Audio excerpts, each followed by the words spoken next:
창세기 45장 4절 5절. 요셉이 형들에게 이르되 내게로 가까이 오소서.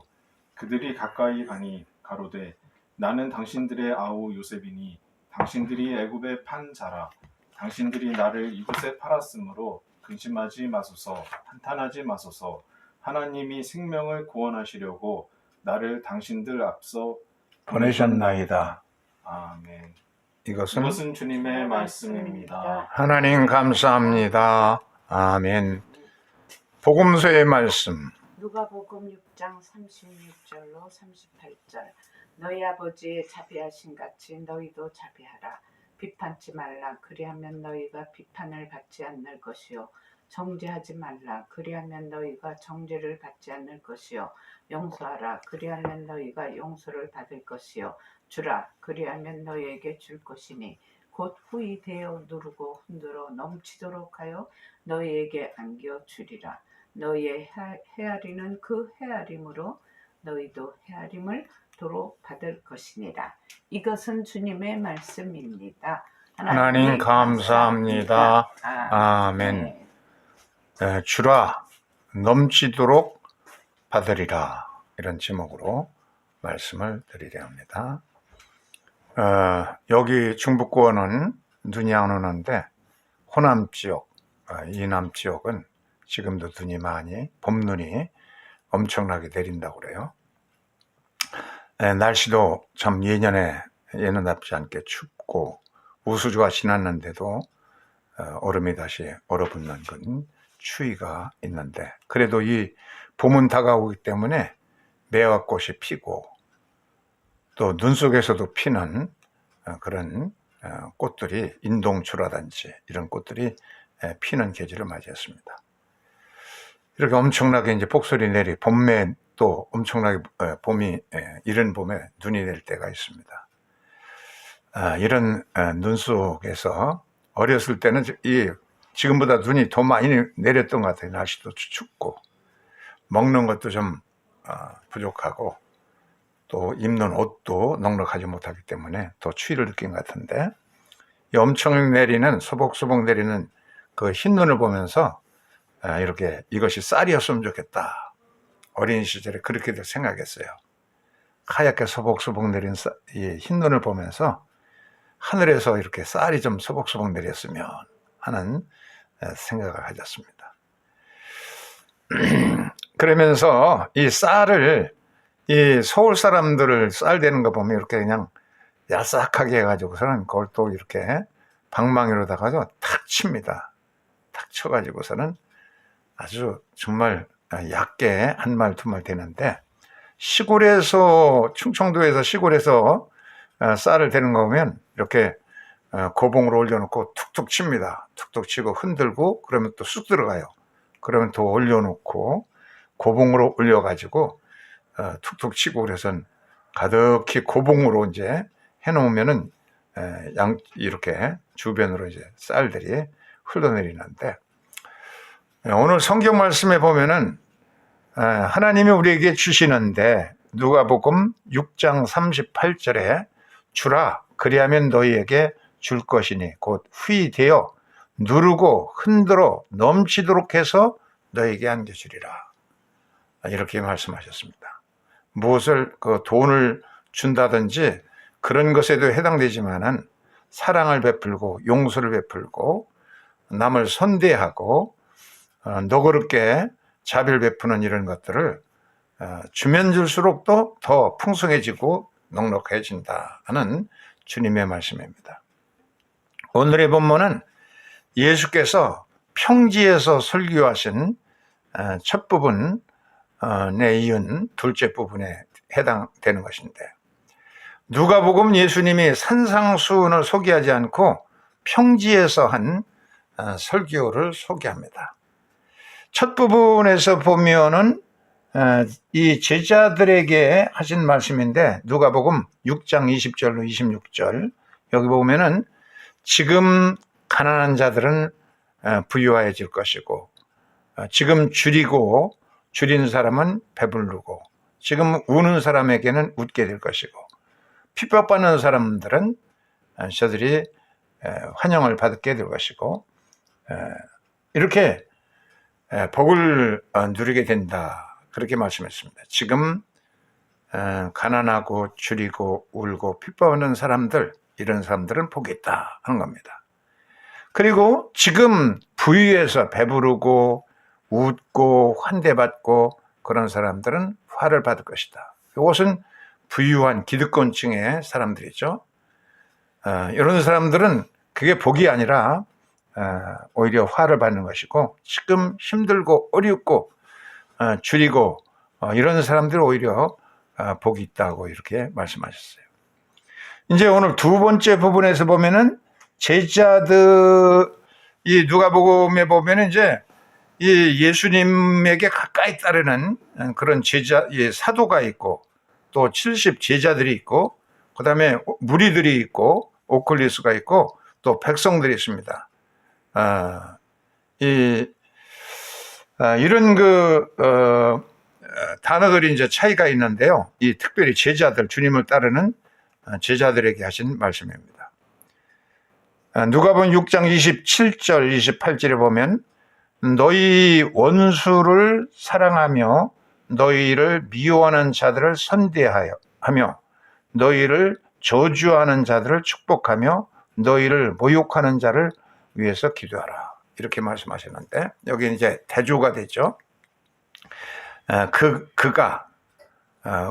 그 상대방이 우리에게 원수이고, 또 나를 미워하는 사람이고, 또 나를 저주하는 사람이고, 나를 모욕하는 그런 아주 못된 그런 자입니다. 그가 나에게는 어떻게 행하느냐면 각종 원수들이 미워하고 여러 가지 악행을 하고 멸시하고 핍박합니다. 그런데 그들이 아무리 나에게 악행한다 할지라도 너희는, 그리스도를 따르는 너희는 그들에게 선한 행위로 돌려줘라. 이렇게 말씀하실 것입니다. 또 29절로 30절에 보면 너희의 입밤을, 오른쪽 뺨을 때리는 자에게 왼쪽도 돌려대라. 입밤을 치는 자에게 저쪽 뺨도 돌려대라. 또 겉옷을 가지려는 자에게 속옷까지도 벗어주어라. 또 네게 구하는 자에게 주고, 가지고자 하는 자에게 달라고 가져가는 자, 그런 내 것을 허락도 안 받고 가져가는 사람도 있고, 뭔가 그냥 이렇게 달라고 하는 사람 있잖아요. 목회하다 보면은 교인들 가운데, 나한테는 직접 안 하지만 사모님한테 이건 내가 꼭 가졌으면 좋겠는데 주실래요? 해가지고 가져가는 사람도 있어요. 예, 달라는 자에게 거저 주고, 그 사람이 뭐 대갚을 생각하지 말고 너 그렇게 이제 줘라, 베풀어 줘라, 그렇게 말씀했어요. 여기서 대조가 되는 것이 아니라 치고 아주 빼앗는 그런 못된 본성 가진 사람들, 억지로 그냥 뺏어가고 그런 사람들 오히려 더 주고 기꺼이 다시 달라고 하지 말라, 그런 말씀입니다. 그러면서 결론적으로 31절에 보면은 황금률을 소개하는데, 남에게 대접을 받고자 하는 대로 너희도 남을 대접하라. 내게 적대감을 갖는 사람들, 그런 사람일지라도 잘 대해줘라. 이것이 이제 그리스도를 따르는 사람들이 하여야 할 것이다 라고 말씀을 하신 것입니다. 프랑크푸르트에 큰 부자가 있었습니다. 이 사람이 유대인이었는데, 유대인은 어디 가나 돈을 많이 모으고 살고 있는데, 이 사람이 어쩌다가 사업에 잘못 손을 대가지고 파산에 쫄딱 망했어요. 빚만 엄청나게 지게 되는데, 이 엄청난 부자같이 생겼죠? 근데 파산해가지고 쫄딱 망해서 빚만 많이 들고 그냥 너무 근심하고 걱정하다가 병들어 죽었어요. 그래서 과부가 된 미망인, 그리고 자식들 놓고서 이 과부가 얼마나 울고 울었는지 몰라요. 그리고 이 빚진 그 채권자들은 법정 고발을 해가지고, 고소를 해가지고 이 미망인의 모든 재산을 다 차압하라는 그런 명령을 전달받게 됩니다. 그래서 법정 관리인들이 이 집에, 과부의 집에 와서 모든 것을 전부 다 뺏어갑니다. 그래서 이 너무 괴로운 이 과부는 자기 남편의 묘지에 가가지고 묘지 앞에 가서 엉엉 울면서 하나님 제발 내 억울한 사정을 좀 틀어주십시오. 당장 이제 내가 있을 집도 없고 세간살이도 전부 이제 빼앗길 형편인데 이 나의 억울한 사정을 살려달라고 이제 유대인들의 묘지가 있잖아요. 이 묘지를 하나하나 보면은 전부 묘지들이 히브리어로 이렇게 쓰여 있습니다. 히브리어로 이 성경 기술을 쓰든지 고인이 좋아하던 그런 것을 히브리어로 썼는데 그 유독 눈을 떠서 보니 울다가 이렇게 눈을 떠 보니까 이렇게 비석이 없는 묘지가 있어요. 너무 딱하게 여겨가지고 묘지 관리인에게 물어봤어요. 그 유대인의 이 묘지 구역에 이렇게 다 명문들을 갖다 꼭 남기고 싶은 묘비의 명을 적어서 비석이 있는데, 그런데 이 사람은 고인은 어쩌자고 이렇게 비석이 없습니까? 그러니까 관리인이 말을 하기를 그 사람도 유대인인데 참 경건하게 그렇게 살았는데 너무 가난해가지고 그래서 참 비석을 쓸 수가 없어가지고 이렇게 초라하게 있답니다. 굉장히 너 불쌍합니다. 어떻게 나보다 더 불쌍하구나 이 사람은. 비석 하나 세울 수가 없어가지고 이렇게 비석 없는 무덤이 있다니. 그래가지고 자기 남편을 위해서 여분의 이 초를 가져온 것을 거기다가 이제 촛불을 켜놓고 너무 딱하게 여겨가지고선 초를 이제 밝히고서 이렇게 추모를 해줬습니다. 그리고 이제 집에 들어왔는데 집도 이제 어느 날까지 비우라고 그랬고 이 집달리들이 와서 법정 대리인들이 와가지고 전부 모든 걸 빼서 이제 가는 겁니다. 차 앞에서 가져가는데 그때 한 사나이가 나타났습니다. 아주 부유하게 생긴 남자가 마차를 멈추게 했습니다. 이렇게 많은 세간살을 어디서 이렇게 가져가는 겁니까? 귀찮게 오지 말고 떨어 꺼지시오. 이게 법정으로 다 판결이 나서 그래서 아무개 집에서 빚이 너무나 많이 졌기 때문에 집도 어느 날까지 비우게 하고 세간살에 쓸만한 것은 전부 가져 뺏어오는 것입니다. 이게 합법적으로 이렇게 하는 것이니까 참견하지 마시오. 도대체 그게 얼마나 돈이 되는데 빚이 얼마나 되길래 그렇게 못된 짓을 합니까? 당신 아무리 집을 팔아도 갚을 수 없는 수억 원의 빚이요. 그러요? 그럼 내가 다 갚으리다 하고서는 주머니에서 이 수표를 꺼내고 그리고 거액의 돈을 꺼내가지고서는 원하는 대로 마음껏 미덕을 이제 다 빚을 갚아줬어요. 그리고 영수증을 여기다 분명히 그 과부 이름을 적어서 과부가 다 빚을 청산하는 것을 영수증을 끊어주시오. 내가 돈을 넉넉하게 받았으니 그 영수증이야 그렇게 적어주리다. 그 영수증을 주고서는 이제 갔습니다. 가보니까 자기의 세간을 전부 뺏어갔던 것을 갖다가 이 과부가 보니까 전부 가져다 주고 집도 차 앞에 했던 거 전부 떼ꯛ새를 떼고 그러는 거예요. 이게 또 뭐 있을 수 없는 기적이라는 겁니다. 어찌 된 것이냐 그랬더니 당신 세간살을 전부 뺏어가지고 차 앞에서 가져가는데 한 큰 부자가 나타나서 자기의 주머니에서 수표와 또 거금을 내놓아가지고 빚을 넉넉하게 다 갚고 영수증을 당신 앞으로 이렇게 갚아놨으니 당신은 이제 빚에서 해방되어서 다 이것을 누리게 되었소이다. 그러니 어서 빨리 달려가서 당신의 빚을 다 갚아준 나그네에게 감사를 표시하면 좋겠소이다. 하고서 이제 말을 타고 가는 겁니다. 그리고 여인이 밖으로 나가가지고는 아무리 그 부자를 찾아내도 찾을 수가 없었습니다. 그 주변 사람들이 하는 소리가 그 사람 분명히 그 가난한 행상인 묘비도 쓸 수 없는 그 사람이 한 짓일 것이라고. 그렇지 않고 왜 누가 그렇게 남의 빚을 그렇게 갚아줄 수 있겠느냐. 동네 사람이 전부 이구동성 그렇게 하는 거야. 당신이 그 문명의 무덤에다가 그렇게 추모에 그 촛불을 밝혀줬기 때문에 하늘이 감동해서 그렇게 좋은 혜택을 본 것 같다고 이제 동네 사람이 그러는 겁니다. 그래서 이 문제를 해결하기 위해서 랍비, 당시에 프랑크푸르트의 유명한 랍비였던 핀카스 호로비치라고 하는 아주 당대의 유명한 랍비입니다. 그 랍비를 찾아가서 자기에게 되어진 일들을 전부 자상하게 설명을 해줬어요.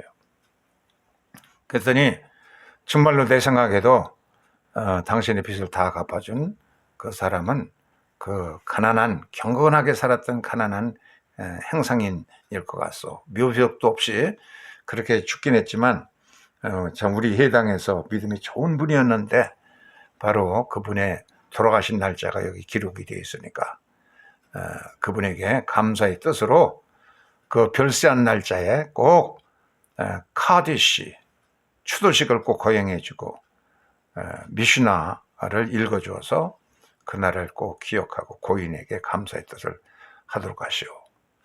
그래서 이 랍비가 전해준 대로 추도식을 그날 별세한 날짜를 이제 이 랍비가 알려주는 장부에 기록된 대로 해주고 참 정성껏 비석을 세워주고 별세한 날이 되면 꼭 가서 촛불을 밝히고 추도식도 잘 거행해 줬어요. 이것이 이제 이 랍비의 책에 보면 이 사실이 자세하게 기록되어 있어요. 참 도대체 있을 수 없는 그런 일이죠. 아무리 찾아봐도 그 자기의 빚을 갚아준 사람은 알 수가 없고 그야말로 비속 없는 그 초라한 그 행상인 가난한 경건한 사람의 묘지에 추모의 촛불을 밝혀준 것밖에 없는데 받은 것이 너무나 커서 자기가 사는 날 동안 그분의 추도식을 꼭 거행해 줬다고 하는 기록인 겁니다.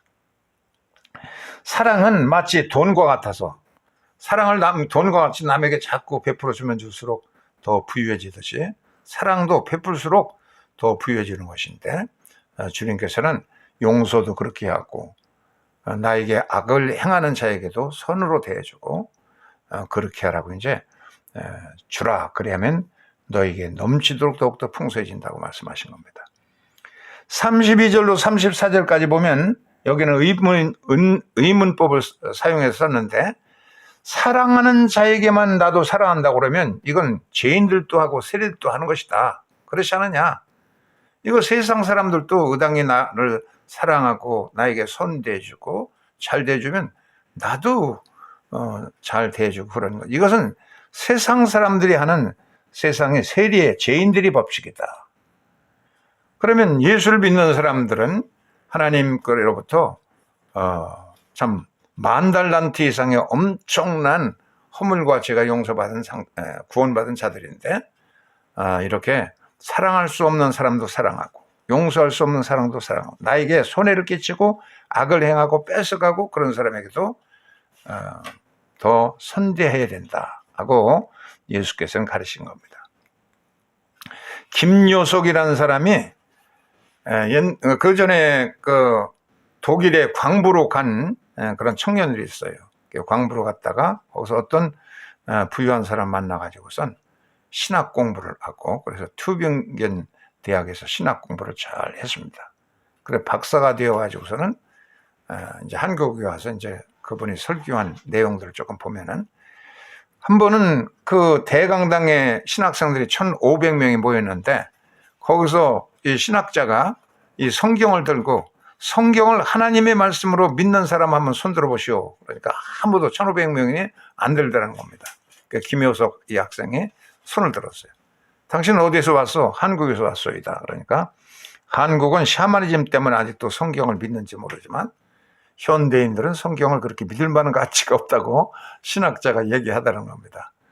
근데 이분이 신학 박사를 받아가지고 한국에 오니까 주변의 목사님들이 당신이 배운 신학은 한국 교회에 맞지 않으니까 내가 소개하는 이 교회로 가서 한번 목회를 해보라. 그래서 그분이 소개장을 가지고 갔는데 그게 이제 이 독일에서는 각 대학마다 이제 그 신학부가 있는데 가장 중앙에 있고 최고의 실력 좋은 학생들만 신학과를 들어간다는 거예요.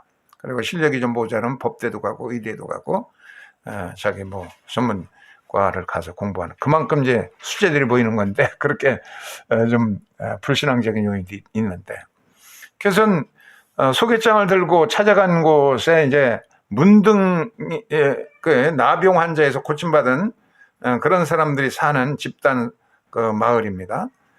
다 손도 막 그냥 이 손가락도 없고 뭐 다 코도 없고 그런 사람들인데 이 사람들을 위해서 15년 동안 목회했는데 이웃 동네에서 양씨라는 사람이 처음으로 이제 교회를 나왔다는 겁니다. 초신자죠.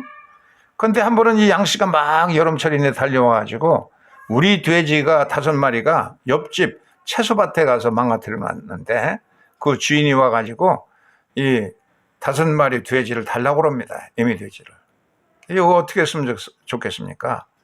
그걸 묻는 거예요. 그래서 목사님이 옆집 사람이 형제를 시험하는 것이니까 그냥 달라면 성경에 주라고 그랬어. 그러니까 애미 돼지 5마리를 주시오. 양씨가 그냥 떨떠름하지만 목사님이 그러니까 좋습니다. 제가 예수 믿는 사람이니까 그렇게 하겠습니다. 목사님 말씀대로 하겠습니다. 5마리 돼지를 애미 돼지를 주었어요. 그러더니 가을철이 되었는데 이제 서너 달 되어가지고 가을철이 됐는데 양씨가 또 벌떡하고 뛰어왔어요. 이번에는 옆집 소 7마리가 우리 채소밭을 완전히 망가뜨려 버렸다고. 아주 이웃 사람들이 그냥 잘 됐다고 저 사람이 7마리의 황소를 양씨에게 줘야 된다고 그렇게들 얘기하는데 나 행지했습니다 목사님.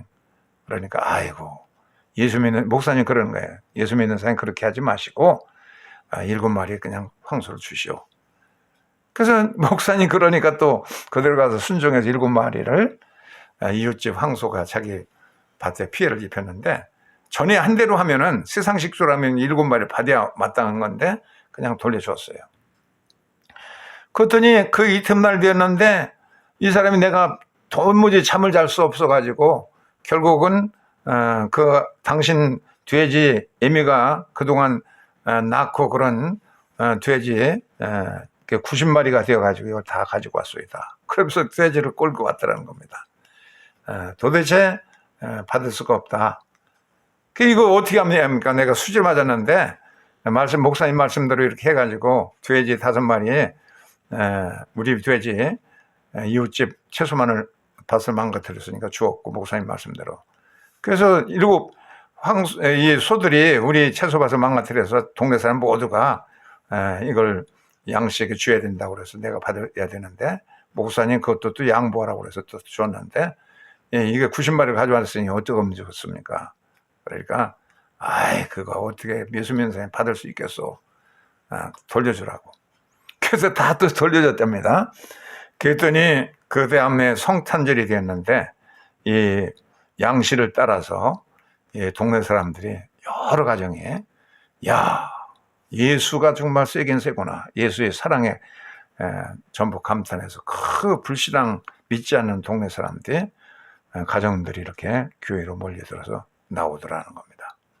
사람의 영혼이 세상에 소나 돼지나 이런 것보다 소중하다고 하는 것을 예수께서 일깨워주면서 너에게 막대하고 뺏어가고 손해 끼치는 원수들에게도 선대하고 후히 주면은 너에게 넘치도록 해서 넉넉하게 해준다고 그렇게 하신 말씀인 겁니다. 비판하지 말아라. 정죄하지 말아라. 또 용서하라. 그리고 마음껏 주라. 38절로 39절에 37절로 38절에 그렇게 말씀했습니다. 행동한 대로 돌려 받게 된 우리가 이렇게 넉넉하게 용서해주고 사랑해주고 나에게 막대한 사람에게도 선대해주고 그렇게 해주면은 하나님이 우리에게 결국은 승리하도록 해주신다고 말씀한 것입니다. 로마서 12장 10절에 보면은 존경하기를 서로 먼저 하라. 남을 나보다 낮게 여겨라. 존경하라고 했는데 이것을 메시지 성경에서는 practice playing second fiddle 제2 바이올린을 내가 잡고 연주해라. 이 관현악단에서 저마다 전부 제1 바이올린을 연주하려고 합니다. 제2 바이올린 연주하려고 하는 사람 없는데 먼저 내가 바이올린, 제2 바이올린을 잡고 연주하라. 이게 남을 나보다 낮게 여기는 것이라고 아주 그렇게 이제 번역을 한 영어 성경이 있습니다. 미국의 베이징에서 2022년 동계 올림픽이 이제 맞춰졌겠죠. 그런데 여기에서 지난 주일 13일 날, 2월 13일 날 미국 빙속 대표팀에 속해 있는 에린 잭슨이라는 30세 된 여성이 메달을 땄어요. 흑인 여성으로 최초로 금메달을 딴 것이란 겁니다.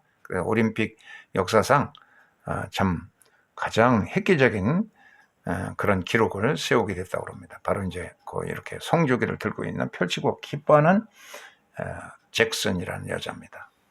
근데 거기에 사연이 있어요. 이 각각 남을 낫게 하려는 여기라는 이 말씀을 따라서 이 성경 구절을 잘 설명하는 사건인데요. 잭슨이 결국은 미국의 이제 대표 선수로 질주해 가지고서 금메달을 땄는데 그냥 금메달 따고서 엉엉 지금 감격의 눈물 흘리는 겁니다. 무릎 꿇고 주님께 감사의 기도를 드리고 있어요. 이게 왜 그러냐면 이리로 이렇게 들어와서 폭풍의 질주를 해서 1등으로 들어왔는데요. 이 여자는 지난 2018년도 평창 올림픽 때에는 24등이 되었었습니다. 열심히 뛰어봤자 그렇게 24등이었는데 지난 1월 달에 미국 대표 선수 선발전에서는 3등으로 들어왔어요. 이 여자가요. 잭슨이. 그리고 1등으로 들어오는 이 여자가 바로 이제 백인이었는데요. 이 브리타니 보라고 하는 여자가 1등으로 들어왔는데 이 흑인 선수에게 자기의 금메달 1등으로 들어온 것을 갖다가 이루이루 양보를 했어요. 이 잭슨이 더 나보다 실력이 좋으니까 이 사람을 대표 선수로 선발해서 올림픽에 출전하도록 해라. 그래서 사실 실력이 좀 굉장히 좋았어요. 잭슨이요. 그래서 잭슨이 올림픽에 이제 들어오게 됐는데 양보했다고 해서 그 공을 인정해 가지고 이 보도 같이 이제 출전하게 되었습니다. 그런데 이 보라고 하는 이 백인 선수는 결국은 14위가 되어서 그 메달 근처에도 못 가고 양부에서 이제 출전하게 된 이 흑인 여자가 잭슨이 금메달을 따고 최초의 흑인으로서 금메달을 따는 그런 기록을 세우고 이렇게 기뻐합니다. 이 얼마나 백인 선수가 서로 그냥 출전하려고 그러는데 그것을 양보했으니까 대단한 거죠.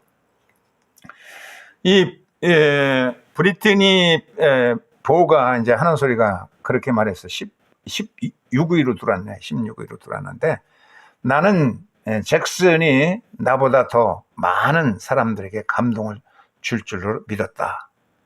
잭슨이 엄청난 결과를 가져서 사람들에게 참 감동을 주고 또 흑인들이 멸시를 많이 미국 사회에서 받고 있는데 이들에게 자부심을 주고 그들에게 꿈을 주어서 많은 의욕을 부추길 수 있는 기회를 갖게 된 것이고 그러니 내가 결국은 메달도 못 땄을 텐데 16위인데 양보한 것이 정말 주님의 뜻을 이룬 것이고 잘 됐다고 생각한다. 그렇게 이제 말을 했어요. 정말 어려운 거죠. 자기가 이렇게 출전할 수가 있는데 그것을 양보했으니까. 빌립보서 2장 3절에 각각 자기보다 남을 낮게 여기라 했고 다른 사람을 존경하기를 먼저 하라. 결국은 같은 소리죠. 이렇게 세컨드 피들 아무도 연주하지 않으려고 하는 그런 제2 바이올린을 자진해서 먼저 택하도록 해라. 이것이 바로 이 브리트니 보가 보여준 그리스도의 정신입니다. 정말 이게 말하기는 쉬운 것 같아도 실천은 하기 어렵죠. 그 올림픽에 출전해서 금메달에 도전하고 싶은 것이 모든 사람의 꿈인데 말이에요. 그 자리를 남에게 양보했으니까. 그래서 정말로 뜻깊은 역사를 기록하게 되었습니다. 그래서 자기 자신도 출전했는데 결국은 참 실력이 부진했습니다. 오늘 성경 말씀, 세상 표준은 나에게 잘해주는 사람에게 나도 잘해주고 사랑도 하고 용서도 하고 선대도 해주고 그렇게 해주는 것이 세상의 법칙이고, 그런데 예수께서는 이것은 죄인들의 법이다. 너희는 그리스도를 따르는 너희는 너에게 악을 해고 손해를 끼치고 뺏어가고 가져가는 그런 사람에게도 더 주고 더 베풀고 달라고 하지 말아라, 이렇게 말했습니다. 사랑은 돈을 주는 것처럼 남에게 베풀어주면 자꾸 더 넉넉해지듯이 사랑도 바로 그런 것입니다. 사랑할 수 없는 사람을 사랑하라고 하셨고, 용서할 수 없는 사람을 먼저 용서하라고 하셨고, 해를 입히는 사람들, 악을 행하는 자들에게 선대해 주라고 주께서는 가르치면서 이렇게 주어서 그냥 후이디어 누르고 흔들어 주는 것처럼 그렇게 베풀라고 그랬습니다. 가장 낮은 자리에서 섬기는 삶을 사는 것, 이것이 그리스도를 따르는 그런 제자들이 해야 할 길이라고 우리에게 가르쳐 줬습니다. 정말로 우리 크리스천들이 그렇게 살기 어렵죠. 그러나 나는 죽고 내 안에 예수님이 사시는 주님의 마음을 가지고 그리스도의 마음을 본받아 살려는 자들에게 주님께서 힘 주셔서 할 수가 있습니다.